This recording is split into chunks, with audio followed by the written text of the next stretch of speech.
तो सरकार बना ली, जो जितना बड़ा भाजपा है वो उतना बड़ा दंगा है। तो अब दंगे की जरूरत क्या है? दंगे की जरूरत तो तब होती है ना जब दूसरी सरकारें चलती हैं, जब पोलराइजेशन करना होता, तभी तो दंगे की जरूरत होती है।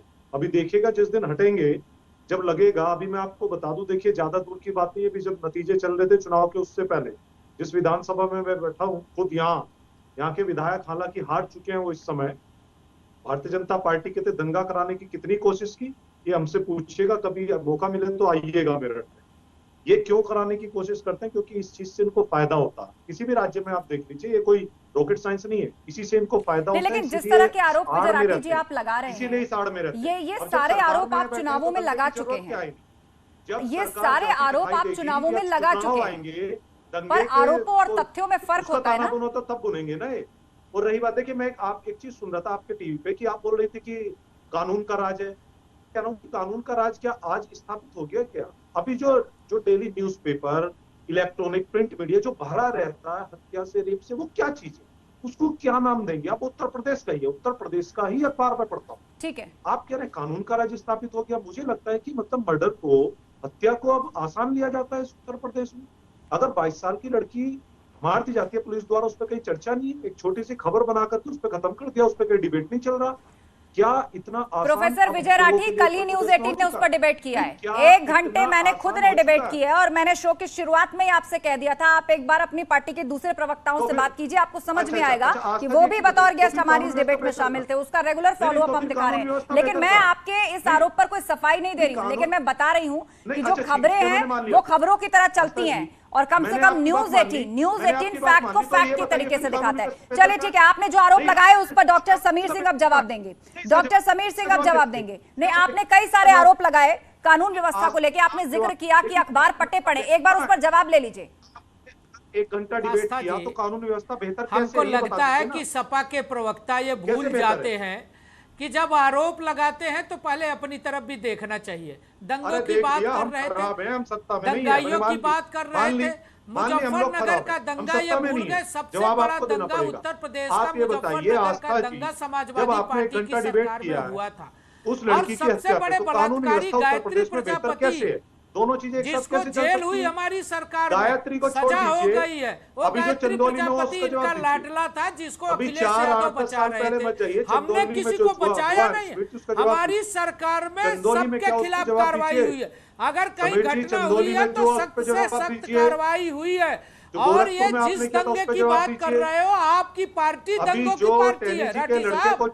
आपका नेता दंगों का समर्थन करता है, आपका नेता गुंडा और माफियाओं को समर्थन करता है। देखिए, मेरा निवेदन है आप दोनों से, मेरी रिक्वेस्ट है कि आप लोग विषय पर बने रहिए, विषय पर बोलिए, विषय पर बोलिए। हम यहाँ अमन चैन की बात कर रहे हैं, लॉ एंड ऑर्डर की बात कर रहे हैं। जोधपुर में हिंसा क्यों हुई, उत्तर प्रदेश में दिन शांतिपूर्ण रहा, दोनों ही राज्यों में सरकारें चले। आप विषय पर बोलिए। प्रियंका गुप्ता जी, ठीक है। समीर सिंह जी, ठीक है। समीर सिंह जी, विजय राठी जी, आप दोनों बात रख चुके हैं। प्रियंका गुप्ता, घूम फिर के बुनियादी सवाल यही है कि लॉ एंड ऑर्डर मेंटेन करना, तैयारी करना, ये राज्य सरकार की जिम्मेदारी है। तो जोधपुर में जो हिंसा हुई उसको कहा जा रहा है ये संयोग है या प्रयोग है? आरोप लग रहे हैं कि ये राजनीति के कारण भी है। ये बिल्कुल राजनीति के कारण ही है, क्योंकि जहाँ जहाँ चुनाव होता है वहाँ इस तरह का पोलराइजेशन करने की भारतीय जनता पार्टी पूरी तरह से कोशिश करती है, पर ये हो नहीं पाएगा। आप भी वही बात दोहरा रही हैं जो थोड़ी देर पहले हाजी मेहरुद्दीन भी कह रहे थे। आप भी वही बात दोहरा रही हैं जो हाजी मेहरुद्दीन कह रहे थे। और मेरा सवाल फिर से आपसे यही है कि जिन मुसलमानों ने पत्थर फेंके, क्या वो आरएसएस और भाजपा के थे? उद्देश्य क्या है? क्या वो आरएसएस और भाजपा की विचारधारा के थे? अगर दंगे से वोट मिलता, अगर दंगे से वोट मिलता तो अखिलेश यादव मुख्यमंत्री होते उत्तर प्रदेश में। होने नहीं देगा, क्योंकि हिंदुस्तान के राज से वोट मिलता है प्रियंका जी। दौड़ रहा है, आप जो राजस्थान में कर रहे हो उसकी भुगती आपको भुगतनी पड़ेगा। आप कितनी भी कोशिश कर लीजिए, पर इस तरह की कोई फूट आप डाल नहीं पाएंगे और राजस्थान पता ही नहीं डाल पाएंगे आप। ठीक है, जितनी भी आपकी मंशाएं हैं कभी पूरी नहीं हो पाएंगी। ठीक है डॉक्टर समीर सिंह, बात पूरी करने दीजिए प्रियंका जी। समाजवादी समीर सिंह जी, बात पूरी करने दीजिए प्रियंका जी को, उसके बाद हाजी मेहरुद्दीन। उत्तर प्रदेश में आप आपके खुद के विधायक रेप में जो है रेप के केसेस चल रहे हैं, जलाना आपके खुद चाहती के थी, मंत्री नहीं जला पाई ना। आपके गृह मंत्री उत्तर प्रदेश के अंदर आप तो दंगा कराना चाहती थी, नहीं करा पाई। कि आप अमन चैन क्या उसका अच्छा ठीक है, आरोप प्रत्यारोप, आप दोनों आरोप प्रत्यारोप इस वक्त कर रहे हैं, लेकिन पूछे गए सवाल पर कोई जवाब देने को तैयार नहीं। हाजी मेहरुद्दीन, ठीक है प्रियंका जी, हाजी मेहरुद्दीन कुछ कहना चाहते हैं, हाजी मेहरुद्दीन कुछ कहना चाहते हैं, बोलिए बोलिए हाजी साहब। मैं ये कहना चाह रहा था कि जैसे ये दंगे की ये जो दंगा हो रहा है, आप भी कह रही थी कि मुस्लिम समाज के लोगों ने पत्थर फेंके, तो क्या हिंदू भाइयों ने क्या पत्थर नहीं फेंके?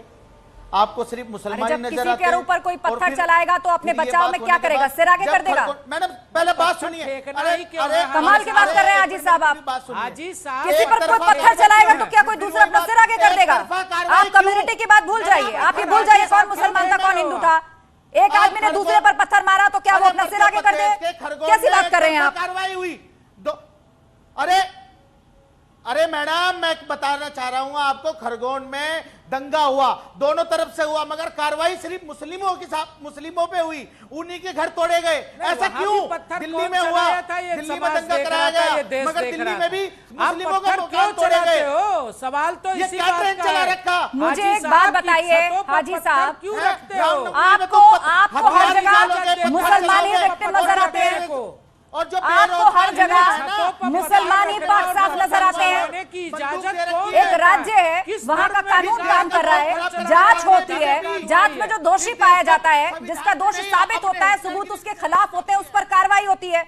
लेकिन आपको हर जगह अपना विक्टिम कार्ड खेलना है, आपको हर जगह बता रहा है कि मुसलमानों पर ही अत्याचार किया जा रहा है, जानबूझकर किया जा रहा है, ऐसा उन्हीं को दबाया जा रहा है।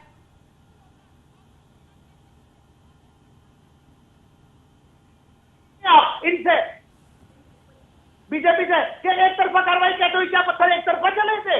क्या गोली एक तरफा चलती है? कार्रवाई एक ही समाज के लोगों के खिलाफ होगी, एक ही समाज के लोगों के घर तोड़े जाएंगे। अरे हाजी ये क्या हो रहा है इस देश में? सब पे हुई ठीक है, क्या चाहते हो तुम? ठीक है, ठीक है हाजी साहब, पत्थर चलाया जिसने, आप अपने फैक्ट्स रख चुके हैं। ठीक है हाजी साहब, आप अपने फैक्ट रख चुके हैं। डॉक्टर समीर सिंह आरोप यहाँ पर ये लग रहा है कि कार्रवाई एक तरफी होती है। आप चिंता मत करो, कार्रवाई सब पे होगी, कोई कार्रवाई। अरे तुम कभी कार्रवाई करने वाले नहीं है, तुम एक तरफा कार्रवाई करते हो। तुम मुस्लिमों की आवाज को दबाना चाहते हो, मगर आपके दबाने से मुस्लिम समाज की आवाज दबेगी नहीं। नहीं, आप कितने घर तोड़ोगे? कितने लोगों के घर उजाड़ोगे? कितने गरीबों की दुकान तोड़ोगे? मुस्लिम समाज का भला नहीं कर सकते, कोई भी समाज हिंसा करके आगे नहीं बढ़ सकता। अरे हिंसा फैलाने का काम तुम्हारा है, मुसलमान हो, सिख हो, ईसाई हो, कोई समाज, एक मिनट हाजी साहब, कोई समाज हिंसा